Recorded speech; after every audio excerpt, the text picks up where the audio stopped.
lot of the weight of that then falls, I see, falling on the leasing company. Is that true? Actually, you could argue all of it technically falls on the leasing company. Now, you made a great point just a moment ago. In many cases, the leasing company is a subsidiary arm of the manufacturer, so that's a little bit of a blurred line, if you will. Right. But the leasing company itself, be it a bank or be it, again, a division of the auto manufacturer who handles the financing, is going to be the owner of that vehicle at the beginning of the lease as well as at the end of the lease, and ultimately going to be the one responsible for any massive or significant changes in the residual value, because they're going to be the ones that have to sell that vehicle. And the term for a leasing company unloading vehicles at the end of the lease term is known as remarketing. Okay. So they're going to have all the remarketing responsibility. Right. So part of this also, if, at least from the perspective of the person wanting to get into the lease, is that in order to stimulate the introduction of these vehicles, federal and state governments have implemented incentives for them. For example, on a car like the Leaf or a car like the Chevrolet Volt, up to $7,500 in federal tax credits. How does, if I buy the car, I'm entitled to that. I can claim that on my income tax when I file. If I'm leasing the car, who gets that money? Who gets that credit? Well, it's really a combination. The manufacturer or the leasing company is taking advantage of that because that essentially comes right off the top price of the car. But really, the consumer is the one taking advantage of that because that $7,500 that you noted is baked into the monthly payment, for lack of a better way to put it. Okay. So that the ultimate monthly payment that the consumer is paying is a result of it being $7,500 lower than what that car stickered for or originally sold for. Okay. Now, you bring up the monthly payment. I think that's kind of a good place to bring this up. In looking at some of those vehicles, I noticed that most of the Volts were somewhere in the $250 a month range on your listing there. But when I looked at the Nissan Leafs, that was anywhere from a low of $168 a month to $422 a month. What accounts for that widespread, in leasing terms? Well, there's really three factors involved on that. And really all those factors, frankly, are no different than in a standard financing equation if somebody were just taking a loan on the vehicle. But not really in any particular order either. But some people, frankly, are better negotiators than others. So they're getting a sharper deal. Okay. The significant difference that you're speaking of, and I've witnessed that as well, that is very likely due to people putting a significant down payment into that lease, okay, or having a significant trade-in with some equity in it to accommodate for that type of a difference. Because that is, again, that's a pretty significant difference on the monthly payment from a monthly payment standpoint. Okay. The third factor as well is, I think it's probably less so in this case, but if the manufacturer is running special leases at one particular time and not running a special when next guy leased it. And again, the reason I bring that up is that's no different on the financing side than when you see manufacturers running exceptionally low interest rates or extra loan terms, etc. Right. Okay, so let's take the case of that $168 a month Nissan Leaf. I forget where it was located, New Jersey or somewhere like that.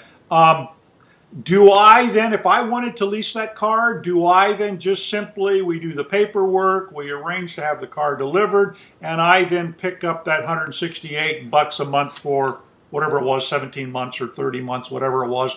Or do I also then have to come in and put in a sizable, $2,500 down payment and that kind of thing? So how does that work? Well, 99% of the time, you would simply come in and take over the Leaf in this particular instance for that $168 a month payment. I believe that's what you said it was. Right. Yeah. The only differences you may have there is if somebody did put down a significant down payment, they may be looking to recoup a little bit of that. And of course, at that point, it's really up to the buyer. Hey, does that make sense for me to do that as well, or should I keep shopping for the next one? Right. Yeah. Should I go down the list and then look at what's there? Now, the one thing that we're hearing, we were talking about earlier, this depreciation factor. The one thing that we're starting to see, and I don't know whether this is necessarily symbolic of where this industry could be going, but we're hearing that in some cases, the handful of Tesla Model S's that are appearing, for example, on eBay or whatever the mechanism is that they may be using, are actually being advertised for more than what the car is when they bought it new. And that's a phenomenon we saw back around 2008 when we began to see $140 a barrel oil, where Priuses were being sold that were a year old were being sold for more than Priuses that were being advertised on the dealer's lot. And so I'm wondering, is that sort of coming back to this whole thing that we're still really out there in terms of not knowing what the value of these vehicles are going to be? I would agree with you. I think there's a lot of unknown factors into that. I think the case of the new Tesla that you're referring to, I really think it is a simple supply and demand issue. I know that car is done wonderfully in terms of what Consumer Reports thinks the car is, right, and other automotive magazines. They really give the car a lot of accolades, and of course they're in very short supply. So I think that probably has as much to do with it as anything right now. Okay. I noticed there are no Teslas on the I couldn't find any Tesla, any of them, the Roadsters or the Model S, on the site. So I'm guessing that most of the people that are buying those are in fact buying them and not leasing them. My understanding is that there is a very high propensity that those cars are being purchased as opposed to leasing those vehicles. Even though I have seen some leases available on those, we have had the Tesla Roadster in different instances on our site in our history as well. Oh, okay. So they have been there. So, so you guys aren't. You're not the only one who's recommending that people lease these vehicles. Consumer Reports came out a few months ago, I think, with a similar recommendation for much the same reasons. Somewhat of the technological uncertainty, the ability to get out of get into newer technology more quickly, and some of those things. The interesting thing is, though, is when we did a survey of our readers on EV World, we asked them, would you prefer to own or lease? And we came back and the majority of people said that they preferred, at least the people responding to the survey, said that they preferred to actually own the vehicle rather than lease the vehicle. Any idea why? Well, I'm a biased source, number one, when it comes to leasing. But very often, my experience, be it an EV vehicle or EV or some more traditional vehicle, a lot of times when people give you the answer or response that they're not interested in leasing, they have a lot of questions and may not fully understand the process and the potential benefits. Even being as big of a lease ambassador as what I am, running Swap Lease, I would be the first to tell you that leasing is not going to be for everybody, and there are some instances where you would probably be better off purchasing the vehicle. But overall, especially getting back to what we believe as well as what Consumer Reports believes and why leasing an electric vehicle makes sense, I would still stand behind those and believe that is the proper way to go. Okay. All right. So final question for you. When these cars, and I think we're going to see, because the cars obviously are now approaching about 3 years into the market, and most of these leases are 30 months and less, we're going to start to see a fair number of these early cars starting to come back in for, what do you call it, remarketing, I think, something like that. Mm-hmm.